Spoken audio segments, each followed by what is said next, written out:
Commerce County in Wyoming is home to 13,809 residents. A recent discovery in the area tells us a small part of a much larger story as to what life was like in the area thousands of years ago. The discovery made by Spencer R. Pelton and his team was not an easy one by any means, as sophisticated equipment was used for the discovery of small bone needles.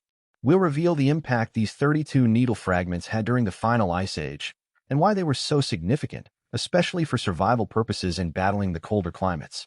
The team were especially surprised as to where the bone needles came from.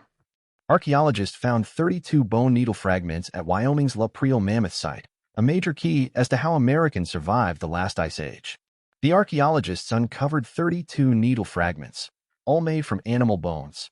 The needles were crucial in creating warmth for the earliest Americans during the final ice age. However, Spencer Pelton and his team were shocked as to how the needles were gathered and put together. We had assumed they would be made out of bison or mammoth bone, which comprised most of the animal bones found at La Preel and other sites of its age in the high plains and Rocky Mountains of North America, Pelton wrote in his scientific PLOS1 journal. Surprisingly, the bones were instead created from red foxes, bobcats, mountain lions, lynx, hares, rabbits, and even the extinct U.S. animal, the cheetah. Pelton notes that needles were made out of small carnivores. Why did early Americans target the smaller animals? According to CNN, the last ice age saw cold temperatures that would have been 5 to 7 degrees colder than what they are today.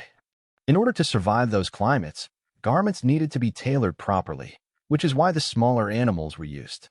This sort of climate would have required pretty robust, tailored parkas of the sort produced by the historic Inuit, Pelton said. It would have likely incorporated fur fringes around the sleeves and hood, which is why we think people were trapping animals like foxes, cats, and hares in the first place. Before the needles, clothing was much looser during tougher conditions. Pelton added that the discovery of the tiny needles was quite a process for the team and required precise excavation. Pelton believes that other bone needles have been missed at other sites during excavations, given how difficult they are to locate. The needles made it possible for humans to travel to greater distances like North America. Bone needle. Ian Gilligan, an honorary associate in the discipline of archaeology at the University of Sydney in Australia, said a study of his own Paleolithic-eyed needles and the evolution of dress that hunter-gatherers would never have pushed into the colder climates without advanced clothing coming from the small bone needles. Regardless of how good they were as hunter-gatherers, humans could never push into regions like northern Siberia without sophisticated clothes, Gilligan said. Without needles, humans could not walk across the land bridge between Siberia and North America, a dry corridor that was exposed by low sea levels as the climate became colder toward the end of the last ice age, he added. Gilligan compared the Wyoming needles to the world's oldest needles used in Siberia 40,000 years ago. Gilligan noticed minor differences from the Wyoming needles, stating that they were smaller and a little more fragile.